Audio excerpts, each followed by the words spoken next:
من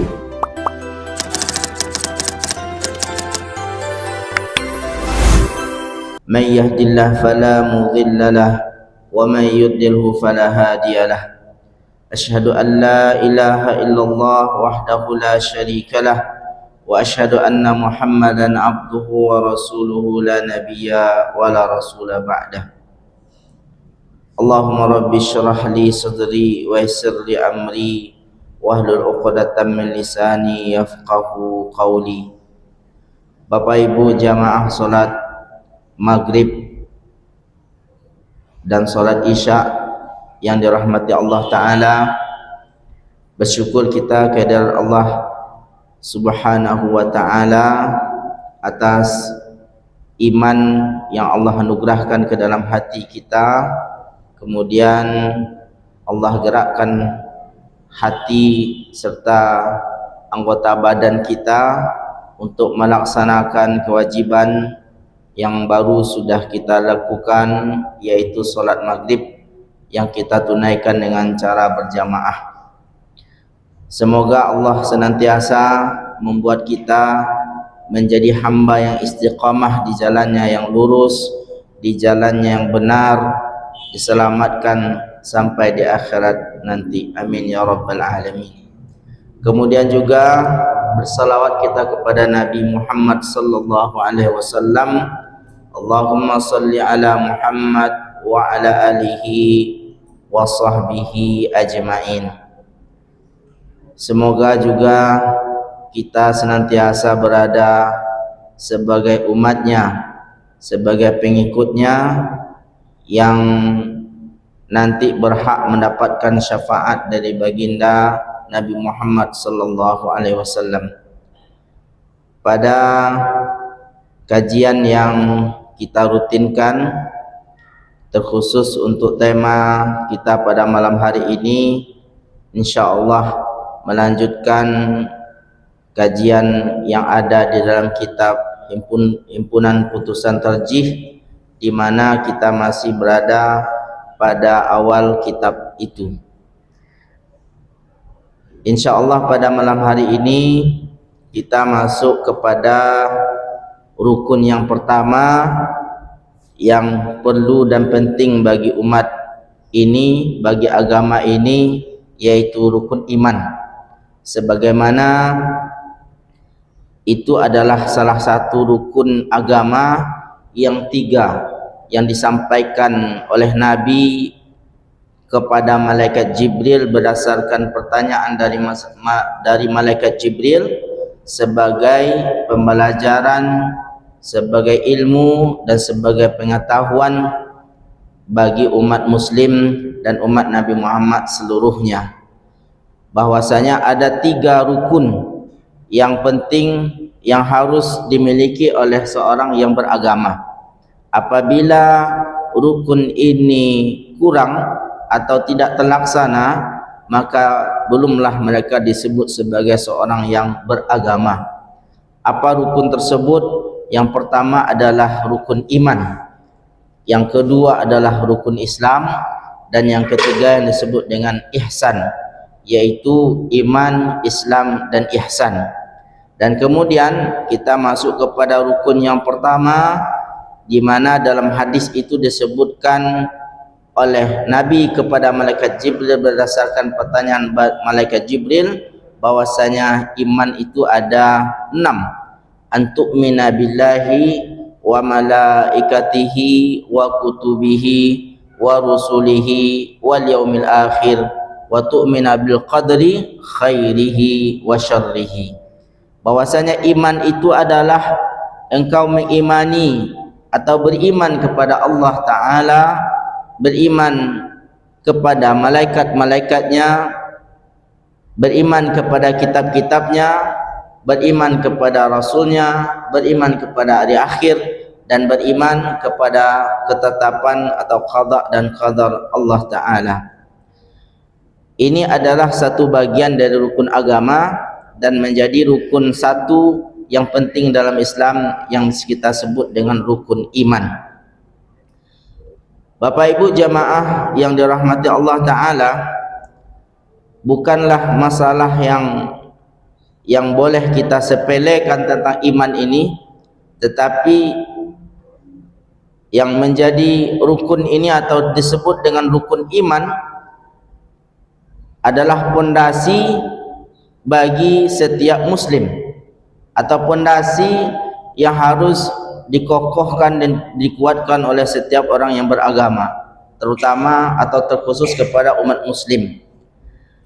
Inilah yang menjadi titik fokus para nabi dan rasul untuk menyampaikan kepada umat, untuk berdakwah kepada umat manusia, yaitu membuat umat itu beriman kepada Allah Ta'ala. Dan ternyata iman kepada Allah Ta'ala itu bukan hanya sekedar wawasan atau sekedar ilmu saja. Dampaknya membuat hidup ini dihadapi dengan baik, sebagaimana kita membaca di dalam Al-Quran ketika Nabi Musa alaihissalam dikejar oleh Fir'aun dengan bala tentaranya, lalu terdamparlah Musa beserta Bani Israel yang lainnya di tepi atau dekat dengan pantai. Ketika tetap lari tidak bisa karena di hadapan sudah ada laut, dan ketika berhenti di belakang dikejar oleh Fir'aun dengan tentaranya. Namun apa yang membuat Musa merasa tenang dalam keadaan yang darurat seperti itu adalah imannya kepada Allah Ta'ala dengan mengatakan, inna ma'iya rabbi, sesungguhnya bersama aku ada Tuhanku.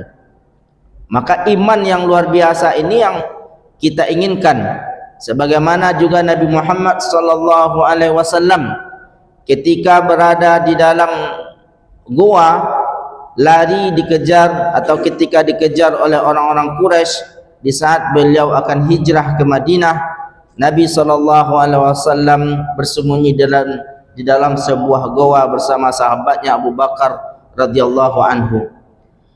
Sudah dekat yang mengejar, jarak dengan Nabi dan Abu Bakar sudah dekat, dan di saat itulah Nabi SAW memperlihatkan betapa nyaman dan tenangnya orang beriman kepada Allah Ta'ala dengan mengatakan kepada Abu Bakar sahabatnya, sesungguhnya bersama kita ada Tuhan kita. Jika seandainya Nabi dan Abu Bakar kelihatan oleh orang Quraisy sudah selesai, artinya dibunuh Nabi, tapi ini Allah Subhanahu wa taala menjaga keberadaan Nabi sebagai rasulnya, sebagai nabinya, tentu akan dijaga oleh Allah Ta'ala sampai dakwahnya sempurna disampaikan kepada umat. Tapi tidak melihat dari sisi itu, kita melihat dari perkataan Nabi Muhammad SAW kepada Abu Bakar, kepada sahabatnya, dengan mengatakan sesungguhnya bersama kita ada Tuhan kita, bersama kita ada Allah. Dan ini membuatnya tenang, membuat sahabatnya Abu Bakar juga tenang, walaupun yang mengejar atau musuh sudah dekat dengan mereka dan siap untuk membunuh mereka.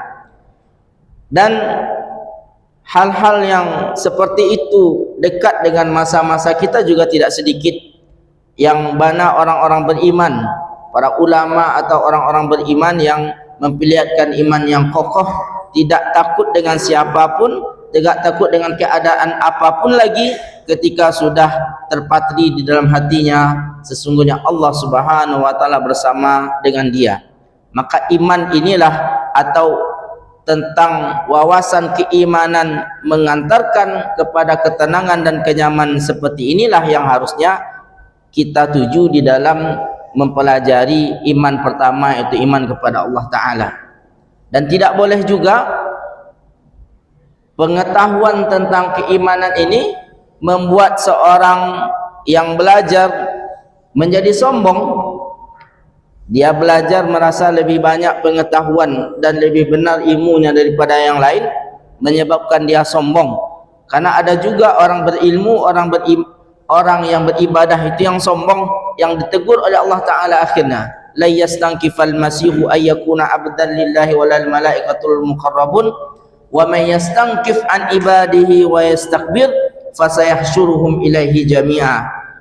bahwasanya Isa dan para malaikatnya tidak pernah enggan untuk beribadah dan taat kepada Allah Ta'ala sebagai hamba Allah Ta'ala, dan orang-orang yang enggan beserta wa yastakbir, orang-orang yang sombong di dalam ketaatan, di dalam beribadah kepada Allah Ta'ala, maka kata Allah fasayahsyuruhum ilaihi jami'a, maka Allah pasti akan mengumpulkan mereka menghadap kepada Allah semuanya. Artinya akan dipertanggungjawabkan atas kesombongan dia tersebut, walaupun dalam rangka beribadah kepada Allah Ta'ala.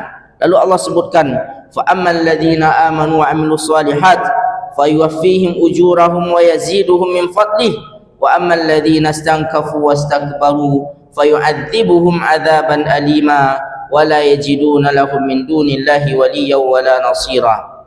Adapun orang-orang yang beriman, orang-orang yang mengajarkan amalan saleh, maka akan Allah cukupkan pahala bagi mereka, bahkan wa yaziduhum min fadlih, bahkan Allah tambah ganjaran atau pahala itu dari kemuliaan yang Allah berikan kepada mereka.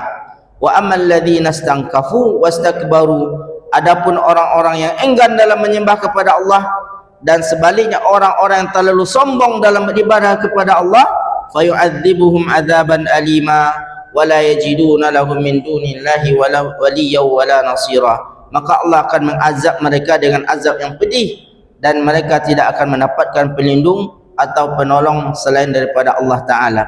Jadi beribadah tidak boleh enggan dan sebaliknya juga tidak boleh sombong, termasuk juga pengetahuan dan ilmu tentang Allah Ta'ala tersebut seharusnya menyebabkan berubah amal menjadi amal yang baik, amal yang saleh, menjadi rahmatan lil alamin, rahmat bagi sekalian alam, bukan menjadi kesombongan yang menyebabkan tidak nyaman orang maupun dia sendiri dalam ibadah kepada Allah Ta'ala. Lalu disebutkan di dalam kitab ini beberapa hal tentang iman kepada Allah Ta'ala yang baik untuk kita dengarkan dan juga kita pelajari. Yajibu alaina an nu'mina billahi rabbina, diwajibkan kepada kita untuk beriman kepada Allah Tuhan kita. Wa huwal ilahul haqqul ladzi khalaqa kulla syai'in wa huwal wajibul wujud, bahwasanya Allah itu adalah Tuhan yang sebenarnya yang menciptakan segala sesuatu dan dia adalah wajibul wujud, pasti adanya, pasti wujudnya. Wal awwalu bila bidayatin wal akhiru bila nihayatin, bahwasanya Allah itu adalah awal, dia yang pertama tanpa ada permulaan, dan Allah itu akhir tanpa ada penghabisan. Wala yusbihuhu syai'un minal kainat, tidak ada yang serupa sesuatu pun dari makhluk ini dengan Allah Ta'ala. Al-ahadu fil uluhiyati wa sifati wa fa'alihi, Allah Maha Esa tentang ketuhanannya, tentang yang hidup dan pasti ada dan mengadakan segala yang ada. Allah yang menciptakan segala yang ada. Kemudian Al-Hayyul Qayyum, Maha hidup, Maha berdiri. As-Sami'ul Basir, Maha mendengar, Maha melihat. Wa huwa ala kulli syai'in qadir, Allah atas segala sesuatu itu Maha mampu.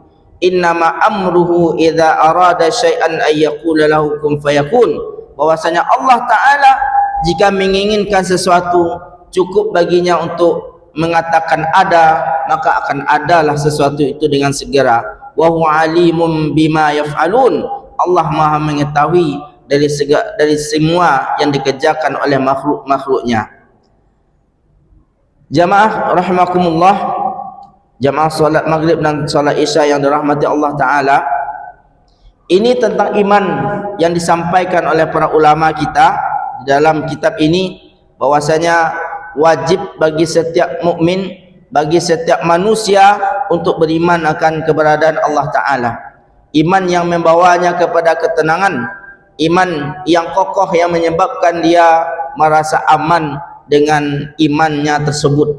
Berarti tidak hanya sekedar mengetahui Allah itu ada, tidak hanya sekedar mengetahui Allah itu telah menciptakan segala sesuatu, tapi Allah Subhanahu wa Ta'ala memiliki sifat, memiliki pekerjaan atau memiliki amal yang semuanya itu menyebabkan manusia tersebut merasa aman dalam hidupnya. Kemudian Allah Subhanahu wa taala yang menciptakan, Maha Mencipta, dan Allah Maha Mendengar dan Maha Mengetahui. Sebagai seorang yang beriman kepada Allah Ta'ala, maka akan terlihat dalam kehidupannya yang penuh dengan kebahagiaan, walaupun secara fisik kadang terlihat penuh dengan derita, walaupun secara fisik penuh dengan kekurangan, tetapi di dalam hatinya karena dengan iman kepada Allah Ta'ala, ternyata kekurangan yang dilihat oleh orang lain baginya biasa. Yang terpenting dalam hatinya adalah iman kepada Allah Ta'ala. Ini yang dilakukan oleh sahabat radhiyallahu anhu Bilal bin Rabah, sahabat-sahabat yang lain yang di awal-awal Islam berani dan dengan rela mempertaruhkan nyawanya karena mempertahankan, karena iman baru bahwasanya Allah Subhanahu wa taala sebagai Tuhan, bukanlah Tuhannya patung-patung yang sebagaimana disembah oleh orang-orang Quraisy, bukan Tuhannya sesembahan sebagaimana yang biasa dilakukan oleh masyarakat. Tapi ketika datang dakwah yang dibawa oleh Nabi SAW dengan menyampaikan surah Al-Ikhlas, Qul huwallahu ahad Allahus samad lam yalid walam yulad walam yakul lahu kufuwan ahad, maka itu terpatri di dalam dirinya, tidaklah bisa digoyahkan dengan pemaksaan, dengan penghinaan dan juga dengan kekerasan fisik yang dilakukan oleh orang-orang Quraisy kepada mereka tersebut. Dan pada saat ini atau di zaman ini, kalau wawasan atau ilmu bahwasanya Allah itu ada, rasanya setiap kita ini memiliki ilmu tersebut. Bahkan tidak ada yang rasanya di bumi Indonesia ini yang ateis, yang tidak percaya akan keberadaan Allah Ta'ala secara lisan atau secara pengakuan yang mereka ucapkan.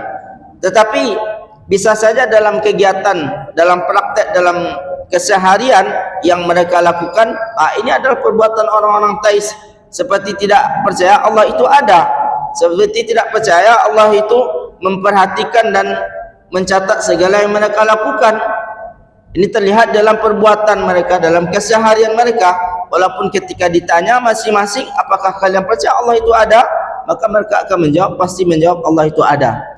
Kalau dibandingkan dengan orang-orang kafir di zaman Nabi SAW atau di waktu Nabi berdakwah, maka tidak ada atau tidak jauh berbeda antara yang mereka miliki dengan yang dimiliki oleh sebagian umat di saat ini.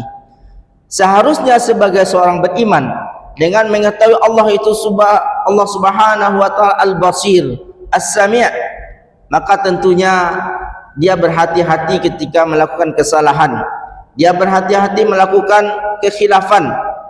Dan walaupun sebenarnya juga bagian dari iman, kita percaya bahwasanya iman itu bisa bertambah, bisa berkurang, sebagaimana yang disebutkan oleh ulama, al-imanu yazidu wa yanqus, bisa bertambah dan bisa berkurang. Maksud bertambah dan berkurang di sini adalah pengamalan dari iman yang ada dalam hati mereka. Dan ketika iman bertambah itu, ibadah semakin terasa enak, ibadah semakin terasa ringan dan semakin nyaman di dalam beribadah.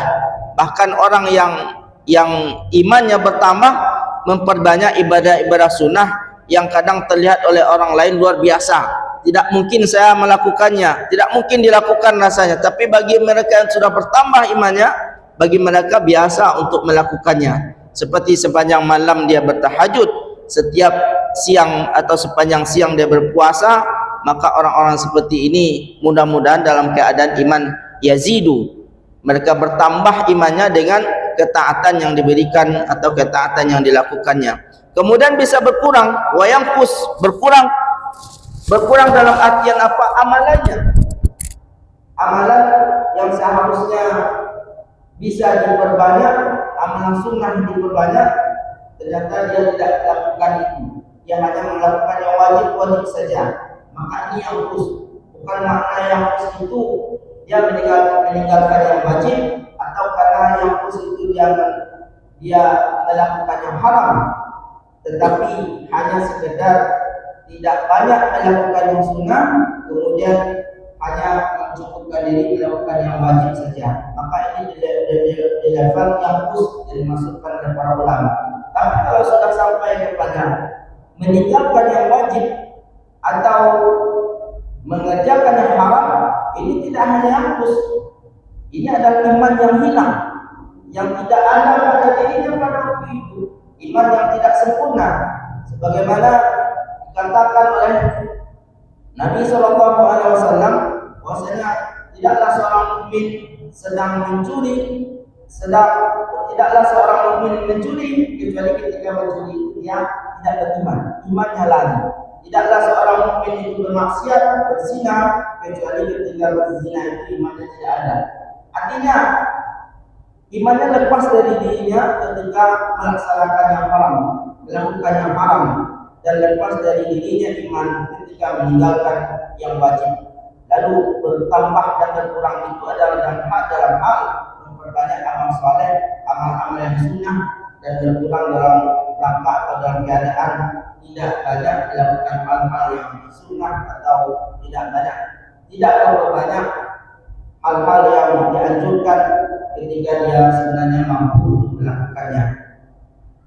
Kemudian kalau kita lihat di dalam penyampaian iman di dalam himpunan putusan tadi ini, sengaja tidak disampaikan salah satu dari dua metode penyampaian iman kepada Allah atau iman yang pertama ini yang dimiliki oleh umat Islam sekarang.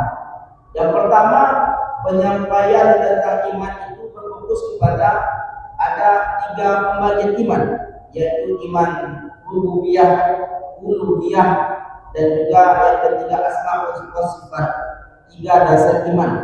Rububiyah adalah iman Allah Subhanahu wa taala sebagai Tuhan, Allah mencipta alam semesta, Allah Subhanahu wa taala memberikan rezeki. Kemudian uluhiyah bermakna Allah Subhanahu wa taala sebagai tujuan atau sebagai tempat kita menyembah, sebagai tujuan kita beribadah. Dan yang ketiga asma wa sifat, mempercayai dan imani Allah Subhanahu wa taala memiliki nama dan memiliki sifat sesuai dengan nama-namanya, seperti As-Sami', Al-Basir. Allah Maha melihat, Allah Maha memperhatikan, maka segala yang ada dilakukan oleh manusia di tempat manapun, di daerah manapun, diketahui dan dilihat oleh Allah Subhanahu wa taala. Kemudian ada metode kedua yang juga dipakai oleh umat Islam dalam menyampaikan iman kepada Allah Ta'ala tersebut, atau dalam menyampaikan ilmu iman kepada Allah Ta'ala tersebut, yang disebut dengan metode nafi wal itsbat. Nafi wal itsbat, nafi artinya mentiadakan, kemudian itsbat menetapkan. Meniadakan artinya adalah sesuai dengan lafaz kalimat tauhid, la ilaha illallah, la ilaha illallah. La ilaha itu adalah meniadakan, bahwa tiada sembahan, tiada Tuhan, tidak ada Tuhan, tidak ada sembahan, maka itu namanya nafi. Tidak ada satu pun Tuhan, tidak ada pun satu sembahan.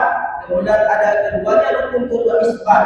Isbat adalah menetapkan bahwasanya illallah, kecuali Allah Subhanahu wa taala. Pertama, ditiadakan semua yang kita miliki, yang kita pikirkan, yang kita ketahui, tidak ada satupun sebagai Tuhan, tidak ada satupun sebagai sembahan.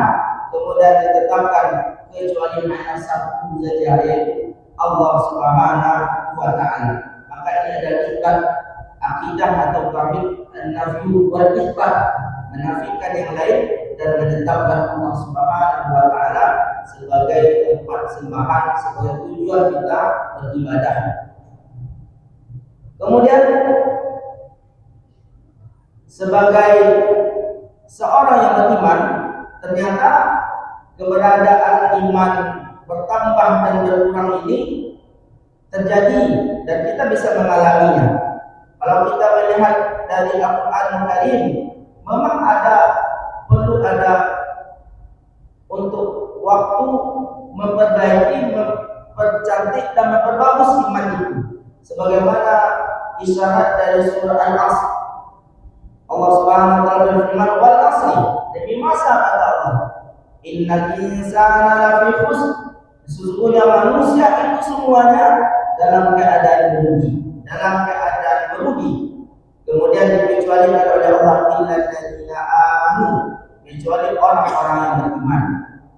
Dan tidak hanya sampai sana saja, kecuali orang beriman tidak merugi kemudian selesai dah. Ternyata ada terusannya, kecuali orang yang beriman wa amilus shalihat. Jadi ada mungkin orang beriman itu tapi dia tak beramal saleh, maka yang dibagi iman tadi dia hanya percaya saja tapi tidak beribadah, itu mungkin ada bagi orang mukmin, bagi orang di dalam Islam ini yang ke dalam, kalau kita bawa kepada rukun agama tadi, orang seperti ini adalah orang yang tidak lengkap agamanya, orang tidak sempurna agamanya.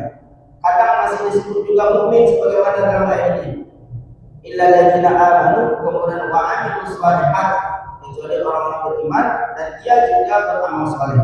Wa illal ladzina amanu shalihat wa tawassaw bil haqq wa tawassaw bis sabr. Dan dilanjutkan, mereka ini tidak merugi karena juga di samping beriman dan beramal saleh, mereka juga saling menasihati dalam kebenaran dan menasihati dalam kesabaran. Maka kegiatan-kegiatan yang berisi pembelajaran atau kajian ini diantaranya adalah untuk mengamalkan ayat tersebut, saling nasihat-menasih tentang kesabaran, saling nasihat-menasih tentang kebenaran. Kadang sebagaimana yang disampaikan oleh sahabat kepada Nabi SAW juga terjadi dan banyak terjadi pada setiap muslim. Mereka mengatakan, "Ya Rasulullah, ketika kami ini dekat dengan Engkau ya Rasulullah, terasa kami ini dekat sekali dengan Allah Ta'ala. Terasa iman ini sangat tinggi sekali ketika dekat dengan Nabi, berbicara dengan Nabi atau mendengarkan tausiah-tausiah dari Nabi SAW. Tapi ketika kami ya Rasulullah jauh dari Engkau, kami kembali ke keluarga kami kembali kepada kegiatan kami sehari-hari, mencari nafkah atau kegiatan kami seperti biasanya. Kami lupa lagi ya Rasulullah."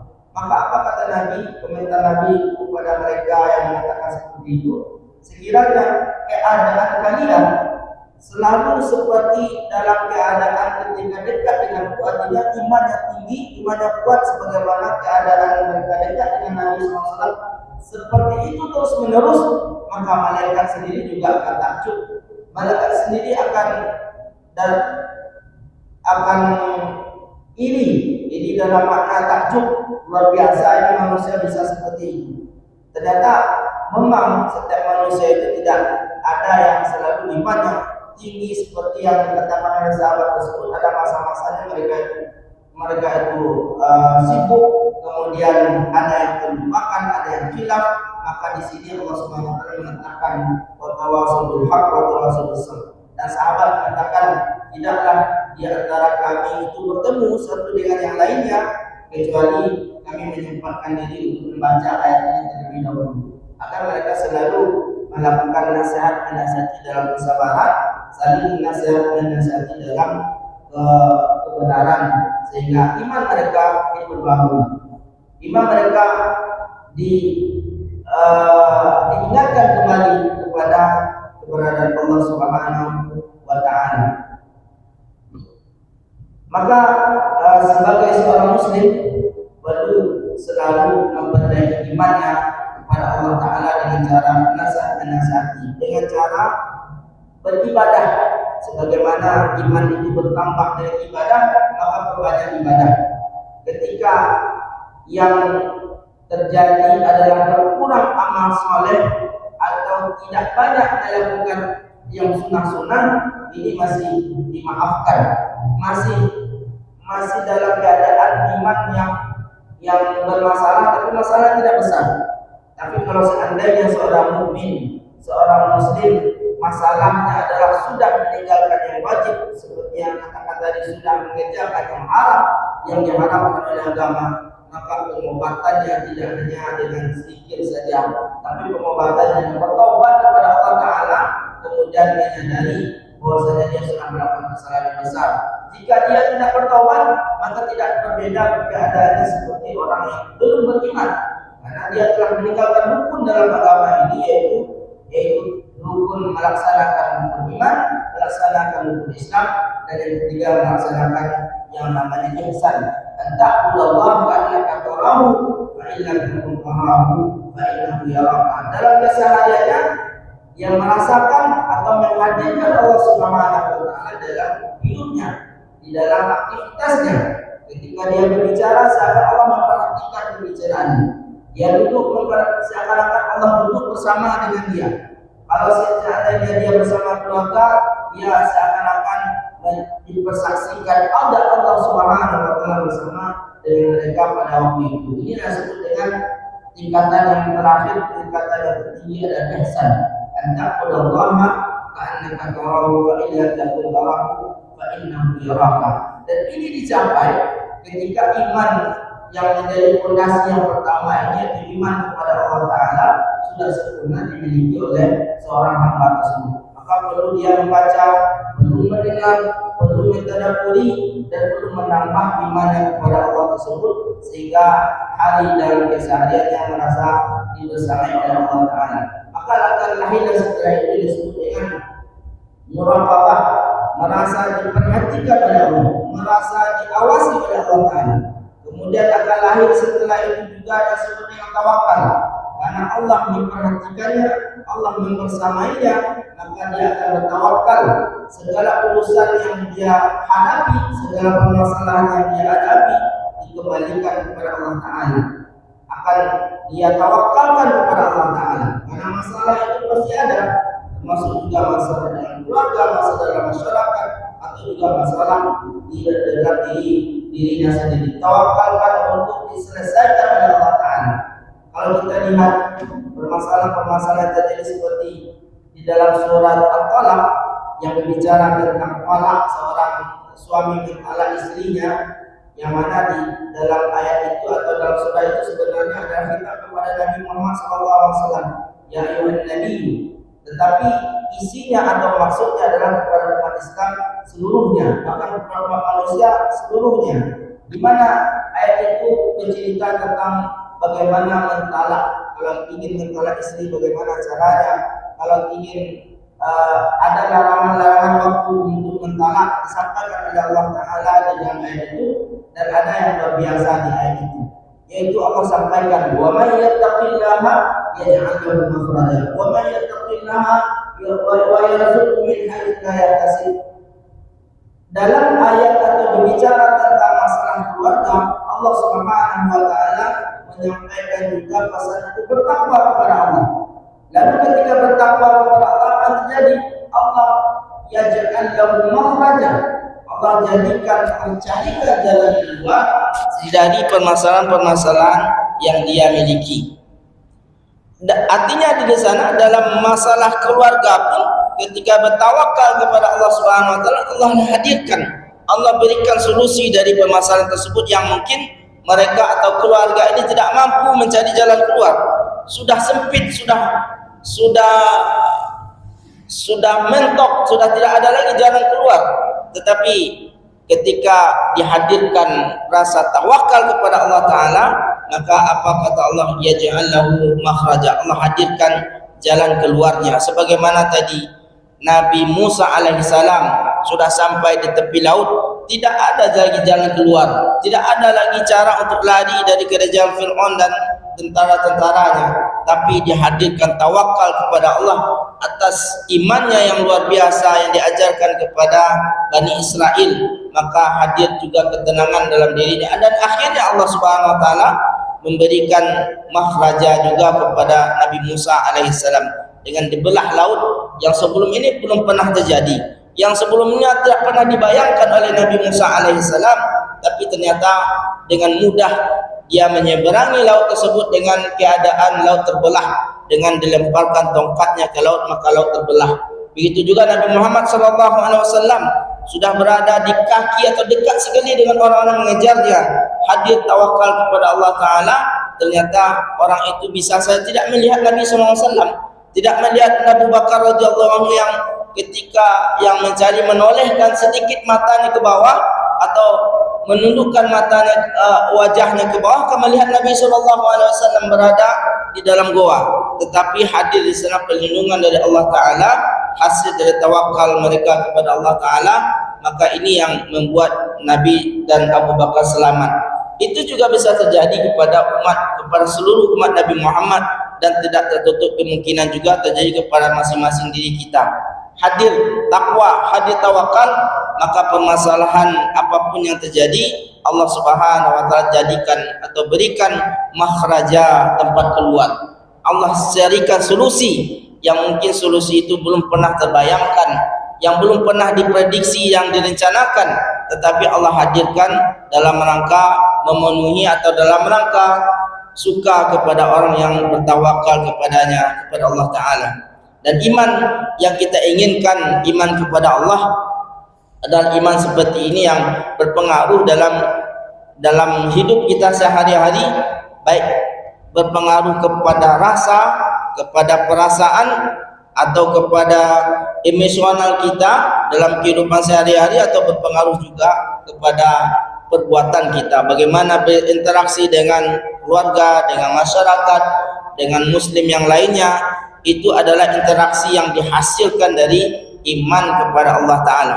Tapi kalau sudah keluh kesah, sudah mementak ke sini, mementak ke sana, ini bisa jadi imannya kurang kepada Allah Ta'ala. Masalahnya dianggap adalah masalah tidak ada ikut campur Allah Ta'ala di sana, maka berarti imannya kurang. Maka ketahuilah bahwasanya seluruh yang kita miliki ini, sebagaimana dalam mukaddimah ini, Allah Subhanahu wa Ta'ala yang Maha menciptakan segala sesuatu, Allah Subhanahu wa Ta'ala yang memberi segala sesuatu, yang menetapkan kepada manusia segala sesuatu. Maka apa yang kita miliki, apa yang kita hadapi dari segala keadaan merupakan atas izin dan atas pemberian dari Allah Subhanahu wa Ta'ala. Jika berat, maka itu adalah ujian. Dan jika seandainya itu ada bahagia, kebaikan, itu bisa jadi adalah karunia yang Allah berikan kepada manusia ketika mereka berdunia. Dan kadang-kala juga kebaikan tersebut yang dirasa oleh manusia ini baik, seperti keadaan hartanya banyak, keluarganya baik, bahagia, atau kelapangan, bisa saja sebaliknya itu juga adalah ujian dari Allah Ta'ala. Dan ini yang paling berat, yang perlu juga disadari. Orang yang beriman kepada Allah selalu dalam keadaan siaga. Bisa jadi itu adalah ujian dari Allah Ta'ala, karena Allah mengatakan فَأَمَّا الْإِنسَانُ إِذَا مَا ابْتَلَاهُ رَبُّهُ فَأَكْرَمَهُ وَنَعَّمَهُ فَيَقُولُ رَبِّي أَهَانَنِ. Manusia itu kebanyakan, kata Allah Ta'ala, ketika diberi nikmat, ketika diberi kelapangan, mereka itu bahagia dengan kelapangan, kemudian mengatakan Rabbi فَأَمَّا الْإِنسَانُ إِذَا مَا ابْتَلَاهُ رَبُّهُ فَأَكْرَمَهُ وَنَعَّمَهُ فَيَقُولُ رَبِّي فَأَمَّا الْإِنسَانُ إِذَا مَا ابْتَلَاهُ Rabbu fa'akramahu wa na'amahu fayaqulu rabbi akraman. Tuhanku telah memuliakanku, Tuhanku telah memberi nikmat banyak kepadaku. Artinya dia bergembira, senang. Kemudian wa amma idza mabtalahu faqadara alaihi rizqahu fayaqulu rabbi ahana. Dan ketika manusia itu diuji dengan kekurangan, dengan kesempitan, dan mereka baru sadar dan mereka mengatakan, nah sekarang baru saya diuji. Padahal sebenarnya kalau dilihat dari ayat itu, fa amal insan idza mabtalahu rabbuhu fakramahu, bahwasanya kemuliaan, kekayaan atau kenyamanan, kebahagiaan itu juga kadang adalah ibtila juga dari Allah Subhanahu wa Ta'ala, ujian juga. Apakah mereka bersyukur atau tidak bersyukur? Apakah mereka jadikan kebahagiaan itu menambah ketaatan kepada Allah atau tidak? Maka itu sebenarnya juga adalah ujian, sebagaimana disebutkan oleh Nabi Sulaiman alaihissalam. Dan ini bisa kita simpulkan, Pak Ibu jamaah rahimakumullah, bahwasanya iman yang pertama adalah iman kepada Allah Ta'ala. Terlepas kita dari perdebatan banyak hal tentang iman kepada Allah Ta'ala ini, tapi yang paling jelas, yang paling kita inginkan Pertama adalah iman ini bisa membentuk karakter kita, merubah cara berpikir kita menjadi cara berpikir yang benar, yang lurus, dan juga menyemangati kita dalam ibadah, berpengaruh dalam perbuatan kita sehari-hari kepada keadaan yang baik, kepada keadaan yang menenangkan kita dalam rangka beribadah kepada Allah Ta'ala. Semoga iman yang seperti ini terpatri dalam diri kita semua dan bermanfaat bagi kita semua. Kajian pada malam hari ini kita sudahi dengan baca hamdalah, alhamdulillahirabbil alamin. Subhanakallahumma wa bihamdika asyhadu an la ilaha illa anta astaghfiruka wa atubu ilaik. Assalamualaikum warahmatullahi wabarakatuh.